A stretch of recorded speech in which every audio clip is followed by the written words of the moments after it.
नमस्कार, आप सभी का स्वागत है यूथ अध्ययन के चैनल में। एक बार फिर से मैं आपके बीच अब एलटी टेट का क्वेश्चन पेपर लेके आया हूं, जिसका कि आज हम जीके का सेक्शन करने वाले हैं। पहला क्वेश्चन था इसमें कि बॉम्बे स्टॉक एक्सचेंज की स्थापना कब हुई। जो बॉम्बे स्टॉक एक्सचेंज है, इसकी जो स्थापना है वो 1875 में हुई थी। कब हुई थी? 1875 में। अगर मैं बात करता हूँ बॉम्बे स्टॉक एक्सचेंज की हेड क्वार्टर की, इसका जो हेड क्वार्टर है ये मुंबई में स्थित है। कहाँ पे स्थित है भैया? मुंबई में स्थित है। स्टॉक एक्सचेंज की जब भी बात होती है स्टॉक मार्केट की, तो दो शब्दों का इसमें बहुत ज़्यादा प्रयोग किया जाता है। एक है बुल और दूसरे का नाम है बियर। तो बुल का अर्थ क्या होता है स्टॉक एक्सचेंज में? बुल का अर्थ होता है जब स्टॉक मार्केट जो है अप जा रही होती है तो उस टाइम को उसको क्या कहते हैं? बुल। लेकिन जब स्टॉक मार्केट जो है नीचे गिर रही होती है तो उसको क्या कहते हैं? बियर। तो ये दोनों शब्द भी आपने याद रखने हैं। अगले क्वेश्चन की बात करते हैं, और ये जो पेपर आया था बहुत ही आसान आया था, सारे क्वेश्चन पढ़ाए हुए आए थे। हर्षवर्धन की राजधानी का क्या नाम था? हर्षवर्धन की जो राजधानी थी इनका नाम था कनौज। तो इसका नाम था कनौज। तो हर्षवर्धन की जो राजधानी थी इसका नाम कनौज था। अगर मैं हर्षवर्धन की बात करता हूँ तो हर्षवर्धन के कार्यकाल के दौरान ही चीनी यात्री ह्वेनसांग भी भारत आया था। ये भी आपने याद रखना है, मोस्ट इंपॉर्टेंट क्वेश्चन है। अगले क्वेश्चन की बात करते हैं, और प्लासी का युद्ध कब हुआ था? देखिए, प्लासी का युद्ध जो हुआ था, मैंने सारे युद्ध आपको करवा दिए थे, और देखिए यही क्वेश्चन पेपर में आया भी था। प्लासी का जो युद्ध हुआ था ये हुआ था 1757 में। 1757 में प्लासी का युद्ध हुआ था। कब हुआ था एग्जैक्टली? तो वो कल की डेट में हुआ था, 23 जून 1757। देखिए, कुछ और युद्धों की बात कर लेते हैं, क्योंकि टीजीटी आर्ट्स और मेडिकल का पेपर अभी होना बाकी है और उनके लिए मैं अब न्यू सीरीज चला रहा हूँ। तो जैसे पानीपत का जो पहला युद्ध हुआ था ये हुआ था 1526, बाबर और इब्राहिम लोदी के बीच। दूसरा युद्ध हुआ, सेकेंड वॉर जो पानीपत की हुई थी ये हुई थी 1556 में। और थर्ड वॉर जो पानीपत की हुई थी वो हुई थी 1761 में। इसके अलावा हल्दी घाटी का एक युद्ध हुआ था, वो हुआ था 1576 में। ये भी आपने याद रखना है। ये सारे युद्ध जो आपसे पेपर में पूछे जाते हैं। और एक प्लासी के साथ बक्सर भी याद रखना है। बक्सर का युद्ध हुआ था 1764 में। तो प्लासी का युद्ध बहुत इंपॉर्टेंट हो जाता है एग्जाम के पॉइंट ऑफ व्यू से, क्योंकि ये 23 जून 1757 को हुआ था। इसके अलावा जैसे अगले क्वेश्चन की बात करते हैं, सांची के स्तूप का निर्माण किसने करवाया था? मैं बहुत बार आपको बताया भी है कि जो सांची का स्तूप है इसका जो निर्माण है ये महाराजा अशोक के द्वारा कराया गया। ये सांची का स्तूप जो है ये कहाँ पर स्थित है ये भी पूछा जाता है। तो ये मध्य प्रदेश की राजधानी भोपाल से 8 किलोमीटर दूर है। याद रखना, मध्य प्रदेश की जो राजधानी है भोपाल, वहाँ से 8 किलोमीटर दूर है सांची का स्तूप। देखिए दोस्तों, सांची के स्तूप की बात करते हैं। इसको अशोक के द्वारा बनाया गया था और ये बेतवा नदी के पास स्थित है मध्य प्रदेश में। अगर मैं बात करता हूँ अशोक के बारे में, अशोक ये वही अशोक है जिन्होंने गद्दी में जो ये बैठे थे 269 बीसी में। 269 बीसी में ये राजा बने थे, और 261 ईसा पूर्व में इन्होंने एक प्रसिद्ध युद्ध लड़ा था जिसका नाम था कलिंग का युद्ध। और कलिंग के युद्ध के बाद ही इन्होंने क्या अपनाया था? बौद्ध धर्म अपनाया था। ये बात आपने याद रखनी है। अगले क्वेश्चन की बात करते हैं। ये भी मैंने जल विद्युत परियोजना आपको पढ़वाई थी। धमवारी सुंडा जल विद्युत परियोजना किस धारा पर स्थित है? धमवारी सुंडा जल विद्युत परियोजना जो है ये हिमाचल प्रदेश में ही है और पब्बर नदी पे है। ये भी मैंने बोला था कितने मेगावाट की है भैया? 70 मेगावाट की है। अगर आपको याद होगा और अगर आपने मेरे पार्ट अच्छे से देखे होंगे तो मैक्सिमम 28 क्वेश्चन जो है आपको देखने को मिले थे भाई। 2 क्वेश्चन बाहर से आए थे और 28 क्वेश्चन वो थे जो आपको मैंने करवाए थे भाई। ठीक है, तो धामवारी सुंडा जल विद्युत परियोजना जो है ये कौन सी नदी पे है? ये पब्बर नदी पे है। और पब्बर जो सहायक है वो किसकी है? यमुना की सहायक है। देखिए, पब्बर यमुना की सहायक नदी है।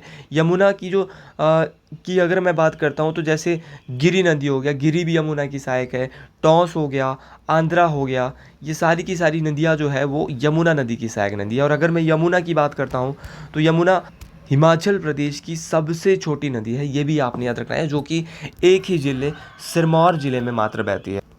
अगले क्वेश्चन की बात करते हैं। अगला जो इसमें क्वेश्चन आया था, निम्नलिखित में से किस स्थान पर रविंद्रनाथ टैगोर ने हिमाचल प्रदेश में कुछ महीने बिताए थे? मतलब कि कौन सा स्थान ऐसा है जहाँ पर रविंद्रनाथ टैगोर, जिनको गुरुदेव के नाम से जाना जाता था भारत में, उन्होंने हिमाचल प्रदेश में कुछ महीने बिताए थे।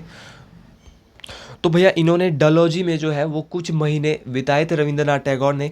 अगर मैं रविंद्रनाथ टैगोर जी की बात करता हूँ तो इनको 1913 में नोबेल पुरस्कार मिला था। और यही क्वेश्चन जो है इसी पेपर में साहित्य के क्षेत्र में पूछा गया था कि रविंद्रनाथ टैगोर को नोबेल पुरस्कार कब मिला, तो ये 1913। ये पहले भारतीय और पहले एशियाई थे, मतलब कि पूरे एशिया और पूरे भारत में सबसे पहले नोबेल पुरस्कार किसको मिला था, रविंद्रनाथ टैगोर को मिला था। नोबेल पुरस्कार वही है जो दुनिया का सबसे बड़ा पुरस्कार है। अब किस लिए मिला था, ये जो नोबेल पुरस्कार ये 6 क्षेत्रों में दिए जाते हैं। इनको जो मिला था वो साहित्य के क्षेत्र में, इन्होंने किताब लिखी थी गीतांजलि, और इसी गीतांजलि के किताब के लिए इनको क्या मिला था, नोबेल पुरस्कार। तो किस क्षेत्र में, साहित्य के क्षेत्र में। कब मिला था, 1913 में। और भारत का जो राष्ट्रगान है उसकी रचना भी किसके द्वारा की गई, उसके रचयिता भी कौन है, रविंद्रनाथ टैगोर, जिसका नाम है जन गण मन। तो सारे क्वेश्चन अच्छे थे, कोई ऐसा क्वेश्चन नहीं था जो नहीं करवाया था। ये क्वेश्चन तो मैं बार बार बोलता रहता हूँ कि दूध और शहद की घाटी और बंदर घाटी कहाँ पे भैया, चंबा में। चंबा तो कल इन्होंने ढंग से पकड़ लिया था। तो दूध और शहद की घाटी ये कहाँ पे है, ये चंबा में है। अब बंदर घाटी भी इसको बोलते हैं, ये कहाँ पे, चंबा। इसके अलावा मंडी दिया है, मंडी में जैसे इमला बिमला घाटी है, वलय घाटी है। और वलय घाटी की अगर मैं बात करता हूँ, ये हिमाचल प्रदेश की सबसे अधिक उपजाऊ घाटी है, ये भी आपने याद रखना है, मोस्ट इंपॉर्टेंट है। अगर बात करते हैं किन्नौर की, किन्नौर में है बसपा घाटी, जिसको सांगला घाटी के नाम से भी जाना जाता है। ये भी मैंने आपको बहुत बार बताया है। अगले क्वेश्चन की बात करते हैं, झांकी किस जिले का लोक नृत्य है। अगर झांकी की बात करते हैं तो झांकी भी कहाँ पे निकलती है, चंबा में निकलती है। झांकी चंबा में होती है। इसके अलावा एक नृत्य और है झांझर। झांझर कहाँ पे होता है भैया, तो झांझर भी चंबा में होता है। ढेपक बहुत इंपॉर्टेंट है, ढेपक भी आने वाले पेपरों में आ सकता है कि ढेपक कहाँ का लोक नृत्य है। और ढेपक के अलावा तितली, तितली भी कहाँ का है, तो तितली भी ये लोक नृत्य है, ये भी चंबा का ही है, ये भी आपने याद रखना है। तो ये सारे लोक नृत्य चंबा के हैं। ऑप्शन में शायद कुल्लू भी दिया है, तो कुल्लू में भी जैसे कथड़ी, कथड़ी बहुत इंपॉर्टेंट है कुल्लू का, कथड़ी या कर्थी हम इनको दोनों बोल सकते हैं, बहुत इंपॉर्टेंट है। अगले क्वेश्चन की बात करते हैं। बहुत बार ये क्वेश्चन आपके साथ डिस्कस करा चुका हूँ कि धामी गोलीकांड किस वर्ष हुआ। अगर मैं धामी गोलीकांड की बात करता हूँ, एग्जैक्ट बता देता हूँ, 16 जुलाई 1939। तो 16 जुलाई 1939 को कौन सा गोलीकांड हुआ था, धामी गोलीकांड। देखिए धामी गोलीकांड की अगर मैं बात करता हूँ तो ये किसके नेतृत्व में हुआ था, तो ये हुआ था भागमल सोथा के नेतृत्व में। देखिए धामी गोलीकांड तो भागमल सोथा के नेतृत्व में हुआ था। धामी रियासत भी थी। धामी रियासत की अगर मैं बात करता हूँ तो धामी रियासत की जो स्थापना है वो राजा गोविंद पाल, बहुत बार बता चुका हूँ मैं अपने सीरीज में कि राजा गोविंद पाल ने धामी रियासत की स्थापना की थी। दोस्तों अगर बात करते हैं, धामी रियासत की राजधानी भी पेपर में बहुत बार पूछी जाती है। तो धामी रियासत की जो राजधानी थी इसका नाम था हलोग। क्या नाम था, हलोग। अगले क्वेश्चन की बात करते हैं, और हर एक क्वेश्चन लेवल का क्वेश्चन था और सारे के सारे क्वेश्चन अच्छे क्वेश्चन थे। पोरी मेला हिमाचल प्रदेश में किस जिले में मनाया जाता है। मैंने बोला था कि लाहौल स्पीति में त्रिलोकीनाथ मंदिर है उदयपुर में, और वहीं पे जो एक मेला मनाया जाता है जिसको पोरी उत्सव या पोरी मेले के नाम से भी जाना जाता है। तो पोरी मेला जो होता है वो कहाँ पे होता है, लाहौल स्पीति। इसके अलावा एक और मेला मैं आपको बता देता हूँ, जब मेरी आदत ही है एक क्वेश्चन के साथ बहुत सारे क्वेश्चन बताना, लेकिन अभी क्वेश्चन पेपर एनालाइज करवा रहा हूँ। तो पोरी मेला तो लाहौल स्पीति में होता है, लेकिन लदारचा मेला भी कहाँ पे होता है, ये भी लाहौल स्पीति में ही होता है। अगले क्वेश्चन की मैं बात करता हूँ कि हिमाचल प्रदेश में पर्यटन निगम की स्थापना कब हुई थी। हिमाचल प्रदेश में पर्यटन निगम की जो स्थापना हुई थी ये हुई थी 1972 में। तो 1972 में जो है हिमाचल प्रदेश में जो है टूरिज्म कॉरपोरेशन एस्टेब्लिश्ड हुआ था। देखिए आवाज़ में थोड़ी आपको गड़बड़ी लग सकती है क्योंकि थोड़ा सा जो है वो स्वास्थ्य थोड़ा सा आजकल ऐसे ही चला हुआ है। अगले क्वेश्चन की बात करते हैं। यही क्वेश्चन जो मैं आपको बार बार करवाता हूँ, सांगला घाटी को इसमें से किस नाम से जाना जाता है। तो जो बसपा घाटी है उसी को सांगला घाटी के नाम से जाना जाता है, क्योंकि सांगला घाटी में जो है वो बसपा नदी बहती है। और ये है कहाँ पे सांगला घाटी, जिसको बसपा घाटी कहा जाता है, ये किन्नौर में स्थित है। अब कभी कभार क्वेश्चन आ जाता है कि बताइए किन्नौर का अंतिम गांव। किन्नौर का जो अंतिम गांव है वो इसी घाटी में है, बसपा घाटी में, जिसका नाम है छितकुल। देखिए बहुत अच्छा एरिया है, कभी घूमने जाए आप ज़रूर वहाँ पे। छितकुल जो है ये किन्नौर का और बसपा घाटी का अंतिम गांव है। उसी प्रकार पेपर में पूछा जाता है कि लाहौल में स्पीति घाटी का अंतिम गांव, दोस्तों स्पीति घाटी का जो अंतिम गांव है इसका नाम है लोसर। और यही क्वेश्चन आया था किसी टेट में, स्पीति घाटी का अंतिम गांव जो है ये लोसर है। और बसपा नदी भी है किन्नौर में, ये सतलुज की सहायक है। किस नदी की सहायक है, सतलुज की। देखिए सतलुज तो दोस्तों हिमाचल की सबसे लंबी नदी है। कितनी लंबी है, 320 किलोमीटर लंबी है। और ये किन्नौर के मानसरोवर तिब्बत के मानसरोवर झील के राक्षसताल से आती है और किन्नौर के शिव की दर्रे से हिमाचल प्रदेश में एंटर होती है। अगर ये क्वेश्चन, ये देखिए क्वेश्चन अगर नहीं करवाए हैं तो आप कमेंट बॉक्स में नो सर बताएं, और अगर करवाए हैं तो खुशी दिल से यस सर का कमेंट जरूर दे। ठीक है, अगले क्वेश्चन की बात करता हूँ। जिसने यहाँ तक वीडियो देख ली है, वैसे तो आधे लोग क्या करते हैं कि वीडियो देखते हैं और छोड़ देते हैं, और ऐसे बच्चों को फिर क्वेश्चन भी आधे ही आता है, फिर वो ऐसे ही रह जाता है। गौरी देवी का टिब्बा हिमाचल प्रदेश के किस जिले में स्थित है? अगर बात करता हूँ मैं गौरी देवी का टिब्बा, तो ये भी जो है ये हिमाचल प्रदेश के चंबा जिले में स्थित है। देखिए चंबा में तो गौरी देवी का टिब्बा है। इसके अलावा अगर क्वेश्चन आपसे पेपर में पूछा जाएगा कि चंबा की सबसे ऊंची चोटी, तो चंबा की सबसे ऊंची चोटी है पीर पंजाल। क्या नाम है? पीर पंजाल जो है ये चंबा की सबसे ऊंची चोटी है। ऑप्शन में सोलन दिया है। सोलन की जो सबसे ऊंची चोटी है इसका नाम है माउंट करोल। क्या नाम है? माउंट करोल। कांगड़ा की जो सबसे ऊंची चोटी है इसका नाम है हनुमान टिब्बा। क्या नाम है? हनुमान टिब्बा। और बिलासपुर की जो सबसे ऊंची चोटी है इसका नाम है बहादुरपुर। और चंबा की तो हमने पढ़ी ली है पीर पंजाल। और गौरी देवी का टिब्बा भी कहाँ पे है? ये भी चंबा में ही स्थित है। अगले क्वेश्चन की बात करते हैं। भाखड़ा बांध किस वर्ष बनाया गया था? तो भाखड़ा बांध जो बनाया गया था ये 1963 में बनाया गया था। और ये भाखड़ा बांध जो है ये सतलुज नदी पे स्थित है। ये सारे क्वेश्चन मैंने आपको करवाए हैं भाई। ठीक है, तो सतलुज नदी पे स्थित है भाखड़ा। तो अभी भी जिसका टीजीटी आर्ट्स का पेपर है, एक तो मैं उनके लिए स्पेशल सीरीज आज से चला रहा हूँ, और अगर आप चाह रहे कि स्पेशल सीरीज आज दिन से ही चलाए जाएं तो वाई ए आर्ट्स का कमेंट सभी दे। अगर ये 20 कमेंट आते हैं तो मैं दिन को लाऊंगा वीडियो, वरना कल ये वीडियो आएगी। ठीक है, तो अगले क्वेश्चन की बात कर रहे हैं। ऑस्ट्रेलिया की राजधानी कहाँ पे है? बहुत आसान क्वेश्चन, बच्चा क्वेश्चन था। तो ऑस्ट्रेलिया की राजधानी कैनबरा है, और शायद ही मैंने आज से 5 या 6 दिन पहले इसके बारे में आपको किसी न किसी पार्ट में बताया है। ऑस्ट्रेलिया की जो राजधानी है वो कैनबरा है। महादेव की जो कृपा है वो साक्षात हम पे हो रही है। Same question ditto question paper में। अगले क्वेश्चन की बात करता हूँ। पश्मीना ऊन किस ऊन से प्राप्त होती है? तो पश्मीना ऊन जो है ये भेड़ से प्राप्त नहीं होती। मैक्सिमम लोगों को भेड़ लग रहा होगा, तो ये बकरी से प्राप्त होती है। एक बकरी की प्रजाति है, टूशू उसको बोलते हैं, और इसी से पश्मीना ऊन जो है वो प्राप्त होती है। ये जम्मू कश्मीर में होती है। ठीक है, और ये बहुत ही अच्छे टाइप के इसके कंबल वगैरह भी बनते हैं जो बेचे जाते हैं टूरिज्म के द्वारा। अब कौन सा राज्य अपने प्रसिद्ध बैक वाटर्स के लिए जाना जाता है? तो कौन सा राज्य प्रसिद्ध बैक वाटर्स के लिए जाना जाता है? तो ये केरल राज्य है। देखिए केरल राज्य जो है ये अपने प्रसिद्ध बैक वाटर्स के लिए जाना जाता है। अगर मैं साक्षरता दर की बात करता हूँ तो केरल का जो साक्षरता दर है, लिटरेसी रेट है, वो सबसे ज़्यादा है। अगले क्वेश्चन की बात करते हैं। प्रथम नोबेल पुरस्कार कब दिया गया? अगर प्रथम नोबेल पुरस्कार की बात करते हैं तो मैं बार बार बताता हूँ, ये दिया गया था 1901 में।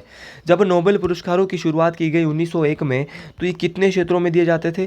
तो ये दिए जाते थे 5 क्षेत्रों में। 5 क्षेत्रों में दिए जाते थे नोबेल पुरस्कार शुरू में, लेकिन वर्तमान में अब 1969 में इकोनॉमिक्स के क्षेत्र में शुरू हुआ, तो अब दिए जाते हैं कितने क्षेत्रों में? 6 क्षेत्रों में। रविंद्रनाथ टैगोर जी को कब मिला था? 1913 में। और 2023 में जो शांति का जो नोबेल पुरस्कार मिला था वो किसको मिला था? वो मिला था नरगिस मोहम्मदी। नरगिस मोहम्मदी जो है ये ईरान की एक महिला थी जो कि महिलाओं के लिए वहाँ पे लड़ रही है। तो इनको जो है शांति का नोबेल पुरस्कार मिला था 2023 में। प्रत्येक वर्ष नोबेल पुरस्कार कितने तारीख को दिए जाते हैं? 10 दिसंबर। ये भी आपने याद रखना है। 5 क्षेत्रों के नोबेल पुरस्कार स्टॉकहोम, कहाँ पे दिए जाते हैं? स्टॉकहोम में दिए जाते हैं। स्वीडन की राजधानी स्टॉकहोम में दिए जाते हैं। और जो शांति का नोबेल पुरस्कार है वो नॉर्वे की राजधानी ओस्लो में दिया जाता है। अगले क्वेश्चन की बात करते हैं। बहुत बार इस क्वेश्चन के बारे में डिस्कस कर चुका हूँ। कान्हा नेशनल पार्क भारत के किस राज्य में स्थित है? कान्हा नेशनल पार्क जो है ये मध्य प्रदेश में स्थित है। और अगर मैं सबसे ज़्यादा नेशनल पार्क की बात करता हूँ तो ये कहाँ पे है? तो सबसे ज़्यादा नेशनल पार्क जो है भारत में वो भी मध्य प्रदेश में स्थित है। देखिए दोस्तों, मध्य प्रदेश की जो राजधानी है ये भोपाल है। और यहाँ के जो मुख्यमंत्री बने हैं इनका नाम है मोहन यादव।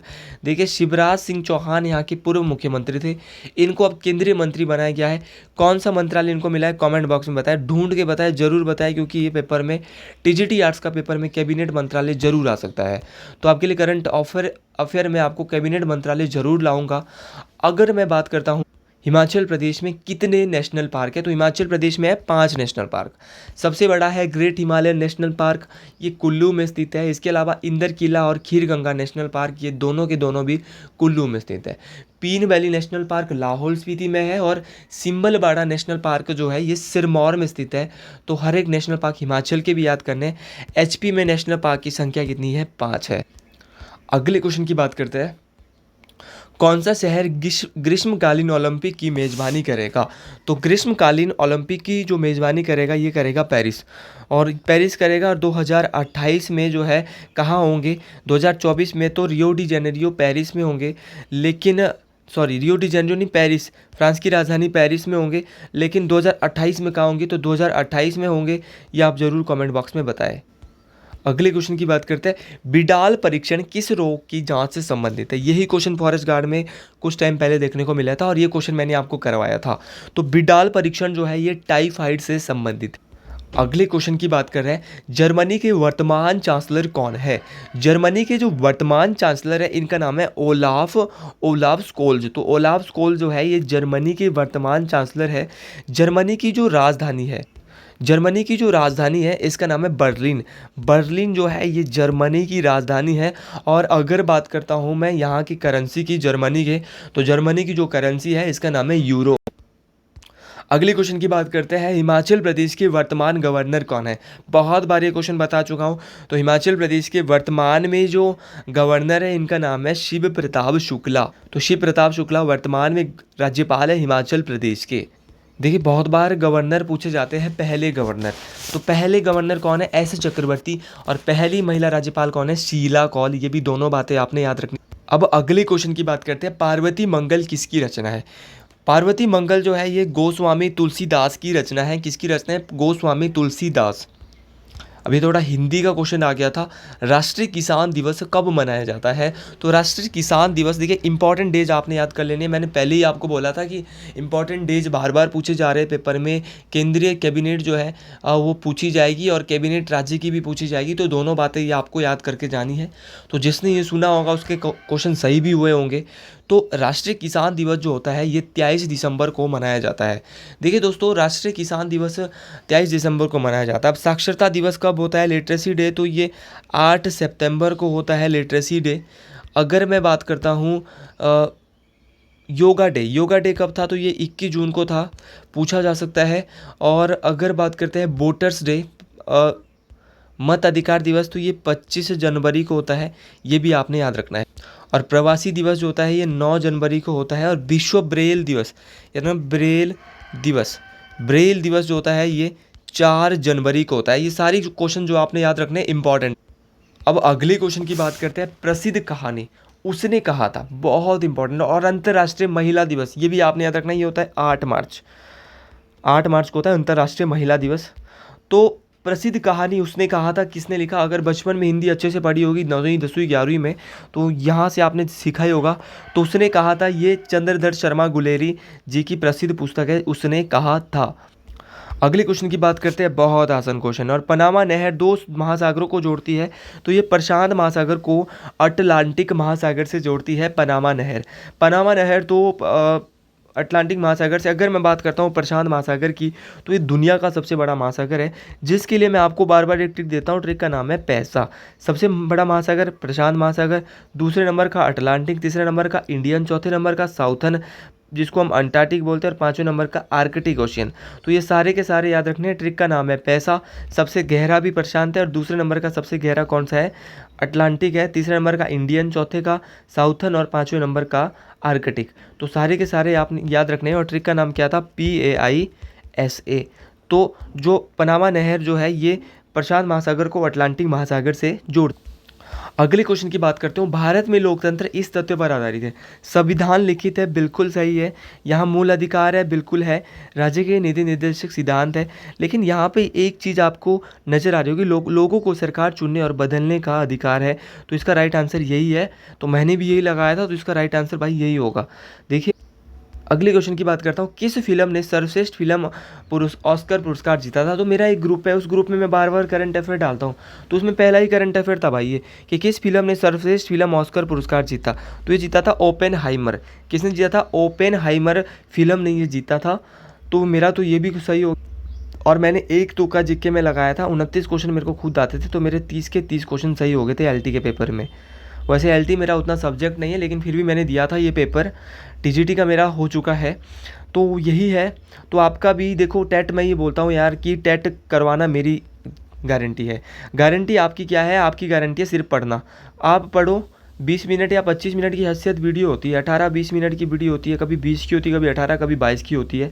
आप लोगों का काम है पढ़ना, और मेरा काम है आपको पढ़ाना। फ्री में पढ़ा रहा हूँ, कोई भी इस चीज़ के मैं आपको पे नहीं कर रहा हूँ। बस आपका काम पढ़ना है, मैं अपने ओर से आपको बेस्ट दे रहा हूँ। जब मेरी सीरीज़ें चलती है तो मैं विस्तार से बोलता हूँ। अभी क्वेश्चन पेपर चल रहा है, तो अभी 1-2 क्वेश्चन ही इसके बारे में डिस्कस कर रहा हूँ। तो आप अच्छे से पढ़ ले, आपका फ़ायदा होने वाला है। एक क्वेश्चन जो है हमारा छूट गया था, जिसका नाम है प्रसिद्ध बकरी केंद्र ताल किस राज्य में स्थित है। तो बकरी प्रजनन केंद्र ताल, मैंने बहुत बार बोला है कि ताल जो है भैया कहाँ पे है? हमीरपुर में है। हमीरपुर में विधानसभा सीटों की संख्या 5 है। चंबा में कितनी है?